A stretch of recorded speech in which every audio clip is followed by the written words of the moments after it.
में और इस वीडियो में मैं आपको बताने वाला हूं राजस्थान लोक सेवा आयोग यानी कि RPSC sub inspector telecom online form 2024 के बारे में कि कैसे आपको इस नई भर्ती का फॉर्म फिल करना है जो कि आपकी 98 पोस्ट पर निकाली है। इस वीडियो के अंदर आपको ओटीआर से लेकर प्रिंट तक पूरी जानकारी दी जाएगी जिससे कि आप इस फॉर्म को बिना किसी मिस्टेक के भर पाए। तो वीडियो को आपको पूरा देखना है। एंड गाइज, अगर आपने अभी तक वीडियो को लाइक शेयर नहीं किया, वीडियो को लाइक शेयर करके चैनल को सब्सक्राइब कर ले, क्योंकि जब तक ये वैकेंसी का प्रोसेस कंप्लीट नहीं हो जाता तब तक आपको इसके बारे में समय समय पर सभी अपडेट दिए जाएंगे। इसके बाद आपको क्या करना है, वीडियो के डिस्क्रिप्शन में जो लिंक दिया है आप ओपन करेंगे। ओपन करने के बाद आपके सामने इस वैकेंसी की जानकारी आएगी जहां पर जानने को मिलेगा 98 पोस्ट है। एप्लीकेशन फीस जनरल और अदर स्टेट के लिए 600 और बीसी SC ST के लिए 400 और करेक्शन चार्ज इसमें 500 रखा है। और ये फीस वन टाइम है, यानी कि अगर आपने ओटीआर करके एक बार फीस पे कर दी तो उसके बाद में जो आप फॉर्म भरेंगे वो आप बिना किसी फीस के भर पाएंगे। फॉर्म आप लोग 28 नवंबर से लेकर के 27 दिसंबर 2024 तक भरेंगे। कौन सी कैटेगरी के लिए कितनी वैकेंसी है वो देख सकते हैं। एंड यहाँ पर आप इंपोर्टेंट लिंक के सेक्शन में ऊपर की तरफ देखेंगे कि मैंने ओटीआर को लेकर के एक वीडियो बनाई है। अगर आपने एसएसओ की वेबसाइट के ऊपर वन टाइम रजिस्टर नहीं किया तो आप एक बार इस वीडियो को वॉच कर लीजिएगा। इसमें मैंने बहुत ही अच्छे से ओटीआर का प्रोसेस बताया है। एंड इंपोर्टेंट लिंक के सेक्शन से आप ऑफिशियल नोटिफिकेशन पीडीएफ के ऊपर क्लिक करके यहाँ पर कैटेगरी वाइज वैकेंसी, इसके अलावा अप्लाई करने के लिए एग्जैक्टली क्या क्वालिफिकेशन मांगी है वो आप यहाँ से रीड कर सकते हैं। तो अगर आपके पास ये वाली क्वालिफिकेशन है और आप इसमें इंटरेस्टेड है फॉर्म को भरने के लिए तो आप कैसे भरेंगे वो आप जान लीजिए। आप यहीं से इंपोर्टेंट लिंक के सेक्शन में अप्लाई ऑनलाइन लिंक ओपन करेंगे और आपके सामने कुछ ऐसा इंटरफेस आ जाएगा जो कि बेसिकली एसएसओ की ऑफिशियल वेबसाइट है। मैं आपको बता दूं कि अगर आपने इस वेबसाइट का इस्तेमाल करके पिछले 4-5 साल के अंदर कोई भी फॉर्म भरा है तो आपका अकाउंट बना हुआ होगा। आपको यहाँ पर दोबारा से रजिस्ट्रेशन करने की आवश्यकता नहीं है। आप उसी डिटेल से लॉग इन करेंगे जिसमें कि आपको आपकी एसएसओ आईडी या फिर यूजर नेम यहाँ पर एंटर करना है एंड जो आपने पासवर्ड बनाया था वो डालना है। बट गाइस, अगर आप आपका पासवर्ड भूल चुके हैं तो आप यहाँ पर I forgot my password click here, इसके सामने क्लिक हियर पर क्लिक करेंगे एंड देन जो आपकी एसएसओ आईडी है वो यहाँ पर डालेंगे।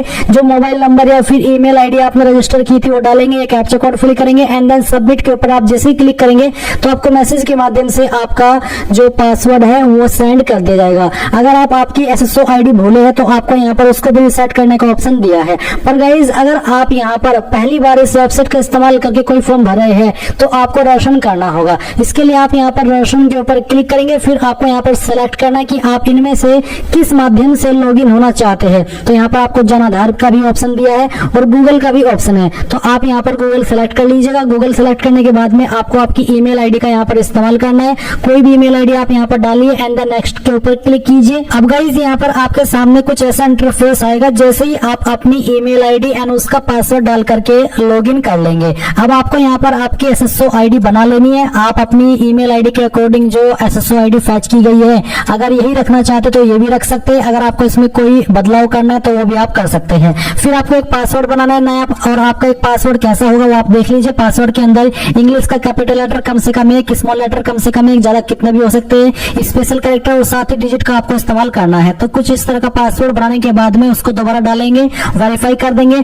अपना मोबाइल नंबर डालेंगे जो कि आप रजिस्टर करना चाहते हैं और यहाँ पर ईमेल आपकी ऑलरेडी दी गई है। इसके बाद में आपको रजिस्टर के ऊपर क्लिक करना है। अब गाइस, आपके सामने लॉगिन का पेज आएगा जैसा कि आप यहाँ पर देख सकते हैं। अब आपको यहाँ पर वो आपकी एसएसओ आईडी डालनी है जो कि अभी आपने बनाई है, या फिर आपका यूजर नेम डालना है, आपका पासवर्ड डालना है जो कि अभी आपने बनाया, ये कैप्चा कोड डालेंगे एंड देन लॉगिन के ऊपर क्लिक करेंगे। अब गाइस, आपके सामने यहाँ पर ये अपडेट प्रोफाइल का ऑप्शन आएगा। तो आपको सबसे पहले आपका फर्स्ट नेम एंटर करना है 10th के सर्टिफिकेट के अकॉर्डिंग। फिर आपको आपका लास्ट नेम एंटर करना है। इसके बाद डिस्प्ले नेम अगर आप अपना चेंज करना चाहते हैं तो ये भी आप यहाँ से चेंज कर सकते हैं। फिर आपकी जो डेट ऑफ बर्थ है वो आपको यहाँ पर इस तरह से कैलेंडर के ऊपर क्लिक करके सिलेक्ट कर लेनी है। पहले ईयर, फिर मंथ और उसके बाद में डे।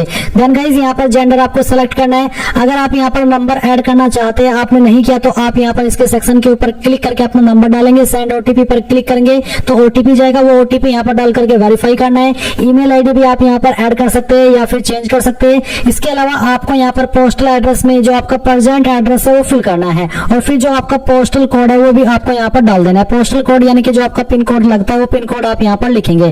सिटी डिस्ट्रिक्ट कौन सी है वो भी आपको यहाँ पर अपनी एंटर कर देनी है। एंड उसके बाद में गाइस आपकी जो स्टेट है वो भी आपको यहाँ पर सेलेक्ट कर लेनी है। फिर अगर आपकी बहामासा आईडी है तो वो आप यहाँ पर डाल देंगे, अगर नहीं है तो आप इसको ऐसे ही छोड़ दें। जन आधार आईडी है तो वो यहाँ पर डाल देंगे, एडिट के ऊपर क्लिक करके, नहीं तो आप इसको ऐसे ही छोड़ देंगे।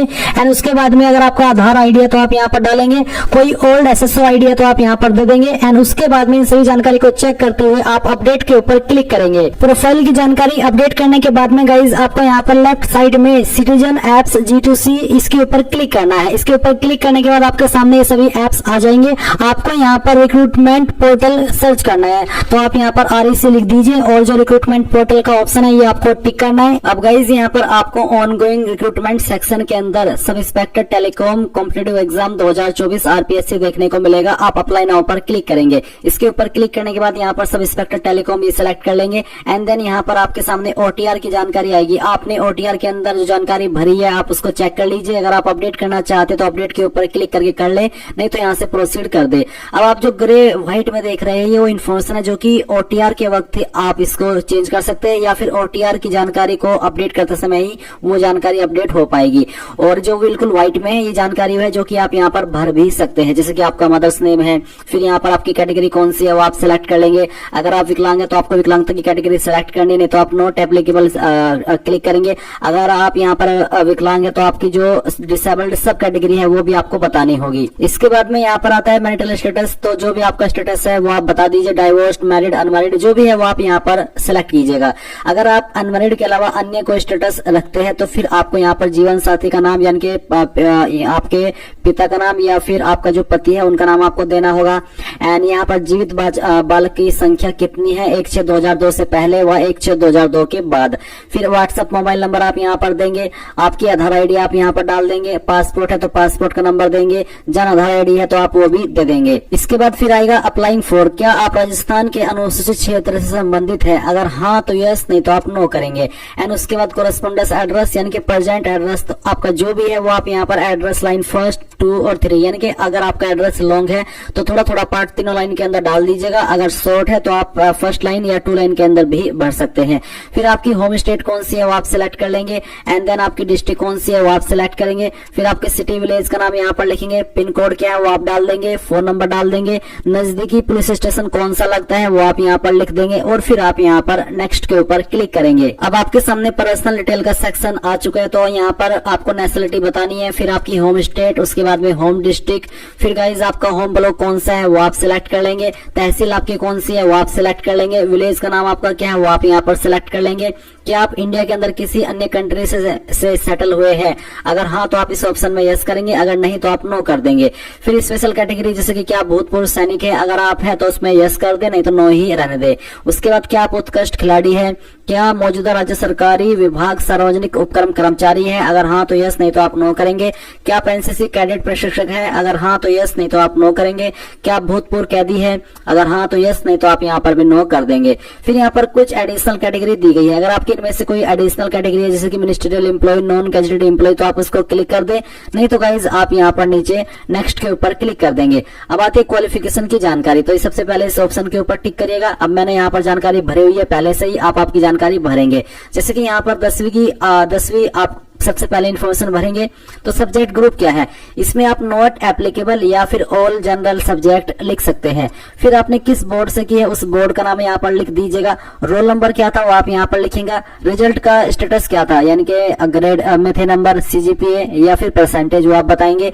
एंड ईयर ऑफ पासिंग क्या था वो आप बता देंगे और अपनी परसेंटेज भी यहाँ पर भर देंगे। फिर गाइज यहाँ पर आपको 12वीं की इन्फॉर्मेशन बतानी है। सब्जेक्ट ग्रुप में आप बता सकते हैं कि आपने 12वीं आर्ट, कॉमर्स, साइंस किससे की है, फिर किस बोर्ड के द्वारा, आपका रोल नंबर 12वीं का नंबर सिस्टम और फिर आपका पासिंग ईयर और आपकी परसेंटेज। इसके बाद आती है ग्रेजुएशन की जानकारी, तो यहाँ पर सब्जेक्ट ग्रुप में आप यहाँ पर आपकी मेन क्वालिफिकेशन भरिए, यूनिवर्सिटी या फिर इंस्टीट्यूट का नाम दीजिए जहां से आपने की है, आपका फाइनल ईयर का रोल नंबर किसके अंदर है वो, पासिंग ईयर और आपकी परसेंटेज। कोई अन्य क्वालिफिकेशन उसकी जानकारी भी आप यहाँ पर भर सकते हैं। अगर आपके पास कोई एक्सपीरियंस है तो आप यहाँ पर यस करके भर दे, नहीं तो नो कीजिए एंड देन नेक्स्ट के ऊपर क्लिक कर दीजिए और फिर यहाँ पर टिक कीजिए इनके ऊपर। और उसके बाद आप यहाँ पर सेंड OTP ओटीपी के ऊपर क्लिक करके आपका ओटीपी वेरिफिकेशन कर देंगे। अब यहाँ पर गाइज आपको आपका फोटो और सिग्नेचर और साथ ही साथ लेफ्ट थंब इंप्रेशन अपलोड करना है। इसमें आप एक लाइव फोटो भी अपलोड करेंगे, जो कि मैंने पहले ही अपलोड करके रखा है, क्योंकि गाइज जैसे कि मैंने कहा कि जब आप एक बार OTR कर लेते हैं और फिर कोई फॉर्म भरते हैं तो उसके बाद में आपकी इन्फॉर्मेशन यहाँ पर सेव हो जाती है, इसलिए मेरी इन्फॉर्मेशन ये सेव है। आप आपका फोटोग्राफ यहाँ पर लाइव वाला ले लेंगे। उसके बाद में बोला कि please note that in absence of left thumb please upload right thumb, यानी कि अगर आपका लेफ्ट थंब नहीं है तो आपको राइट थंब या फिर किसी अन्य फिंगर का इंप्रेशन अपलोड करना होगा। तो फोटो आपका लाइव आपने ले लिया, उसके बाद में सिग्नेचर अपलोड कीजिए जिसका साइज 20 से 50 KB के बीच में रहना चाहिए। तो चूज फाइल करके जहां पर भी फोटो फाइल है वो आप सिलेक्ट कर लीजिएगा। इसके बाद में गाइज आएगा आपका लेफ्ट थंब इंप्रेशन, इसका साइज 100 से 200 KB के बीच में रखा है। तो आप चूज फाइल के ऊपर क्लिक कीजिए और जहां पर भी थंब इंप्रेशन है वो आप यहां से सिलेक्ट कीजिए और ओपन कर दीजिए। इस तरह से आ जाएगा। फिर आएगा विजिबल बॉडी मार्क, आपकी बॉडी के ऊपर निशान जिससे आपकी बॉडी की पहचान हो। अगर आपकी बॉडी के ऊपर कोई ऐसा निशान है आप उसके बारे में लिख दें। अगर कोई भी निशान नहीं है तो आप यहाँ पर नो मार्क लिख दीजिएगा और उसके बाद में आप नेक्स्ट के ऊपर क्लिक कीजिए। अब आपके सामने आपके फॉर्म का प्रीव्यू आ चुका है। जो भी जानकारी शुरू से लेकर अभी तक भरी है वो आपके सामने है। जब आपको लगे कि सभी जानकारी सही है तो यहाँ पर डिक्लेरेशन के ऊपर टिक कीजिए एंड देन फाइनल सबमिट करके यहाँ से एक बार इसके ऊपर क्लिक करके सेंड OTP कीजिए, फिर OTP वेरीफाई कर दीजिए। अब आप यहाँ पर देख सकते हैं कि आपका फॉर्म सबमिट हो चुका है। मेरे सामने कोई फीस पे करने का ऑप्शन नहीं आया, क्योंकि जैसे कि मैंने कहा कि जब आप एक बार OTR करके फीस पे कर देते हैं किसी भी फॉर्म की, तो उसके बाद में जितने भी फॉर्म भरते हैं वो सभी फ्री में भरे जाते हैं। उसके लिए आपको फीस बार बार पे करने की आवश्यकता नहीं पड़ती। अब आप यहाँ पर प्रिंट के आइकन के ऊपर क्लिक कीजिए और अगर आपके पास अभी प्रिंटर मौजूद नहीं है तो आप इसको PDF के रूप में सेव कर लीजिए और बाद में प्रिंट करा लीजिएगा। तो इस तरह से गाइज आप लोग RPSC sub inspector telecom online form 2024 को भर पाएंगे। आई होप ये प्रोसेस आपको पसंद आया होगा।